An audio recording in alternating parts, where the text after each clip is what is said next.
Hi, everybody. Welcome once again to Ann Angel's Reading Room. We are ready for part 6 of The Courtship of Miles Standish by Henry Wadsworth Longfellow. And if you remember last time, on part 5, we watched the sailing of the Mayflower, and we also watched as Miles Standish took his army and went to fight the Indians. And right at the last minute, John Alden was getting ready to get back on the Mayflower and go back to England. And right at the last minute, he decided not to. And he decided to stay and just see what happens with Priscilla. So that brings us to part 6. And the title of this section is just called Priscilla. So I guess we're going to find out what she thinks about the fact that he started to leave and then he decided to stay. Okay, here we go.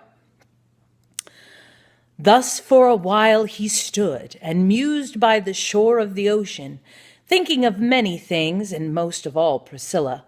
And as if thought had the power to draw to itself, like the lodestone, whatsoever it touches by subtle laws of nature, lo, as he turned to depart, Priscilla was standing beside him. "Are you so much offended you will not speak to me?" said she.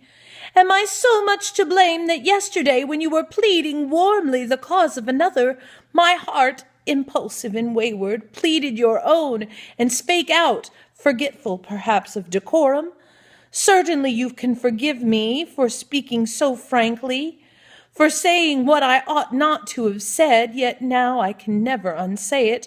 For there are moments in life when the heart is so full of emotion that if by chance it be shaken, or into its depths like a pebble drops some careless word, it overflows, and its secret, spilled on the ground like water, can never be gathered together. Yesterday I was shocked when I heard you speak of Miles Standish, praising his virtues and transforming his very defects into virtues, praising his courage and strength and even his fighting in Flanders, as if by fighting alone you could win the heart of a woman, quite overlooking yourself and the rest in exalting your hero. Therefore I spake as I did by an irresistible impulse. You will forgive me, I hope, for the sake of the friendship between us, which is too true and too sacred to be so easily broken." Thereupon answered John Alden, the scholar, the friend of Miles Standish, "I was not angry with you, with myself alone was I angry, seeing how badly I managed the matter I had in my keeping." "No," interrupted the maiden with an answer prompt and decisive, "no, you are angry with me for speaking so frankly and freely. I was wrong, I acknowledge, for it is the fate of a woman long to be patient and silent, to wait like a ghost that is speechless till some questioning voice dissolves the spell of its silence. Hence is the inner life of so many suffering women, sunless and silent and deep, like subterranean rivers running through the caverns of darkness, unheard, unseen, and unfruitful, chafing their channels of stone with endless and profitless murmurs." Thereupon answered John Alden, the young man, the lover of women, "Heaven forbid it, Priscilla, and truly they seem to me always more like the beautiful rivers that watered the Garden of Eden, more like the river Euphrates through the deserts of Havilah flowing, filling the land with delight and memories sweet of the garden." "Ah, by these words I can see," again interrupted the maiden, "how very little you prize me or care for what I am saying, when from the depths of my heart, in pain and with secret misgiving, frankly I speak to you, asking for sympathy only and kindness. Straightway you take up my words that are plain and direct and in earnest, turn them away from their meaning, and answer with flattering phrases.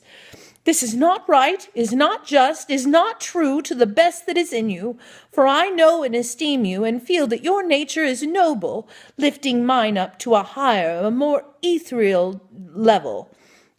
Therefore, I value your friendship, and feel it perhaps the more keenly that you say aught that implies I am only as one among many, if you make use of those common and complimentary phrases most men think so fine in dealing and speaking with women, but which women reject as insipid, if not insulting.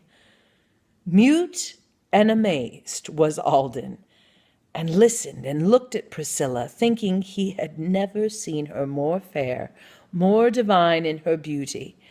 He who but yesterday pleaded so glibly the cause of another stood there embarrassed and silent and seeking in vain for an answer. So the maiden went on, and little divined or imagined what was at work in his heart that made him so awkward and speechless.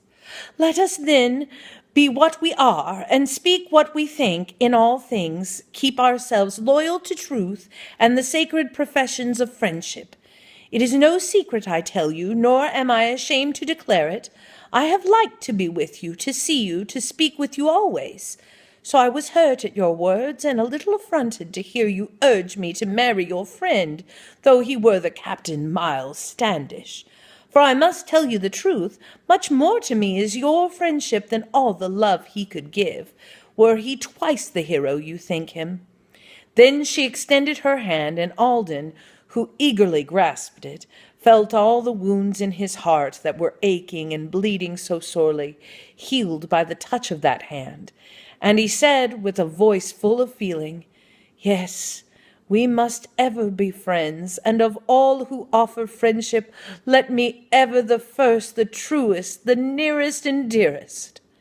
Casting a farewell look at the glimmering sail of the Mayflower, distant but still in sight and sinking below the horizon, homeward together they walked with a strange, indefinite feeling that all the rest had departed and left them alone in the desert. But as they went through the fields in the blessing and smile of the sunshine, lighter grew their hearts, and Priscilla said very archly, "Now that our terrible captain has gone in pursuit of the Indians, where he is happier far than he would be commanding a household, you may speak boldly and tell me of all that happened between you when you returned last night, and how ungrateful you found me." Thereupon answered John Alden, and told her the whole of the story, told her of his own despair and the direful wrath of Miles Standish, whereat the maiden smiled and said between laughing and earnest, "He is a little chimney, and heated hot in a moment."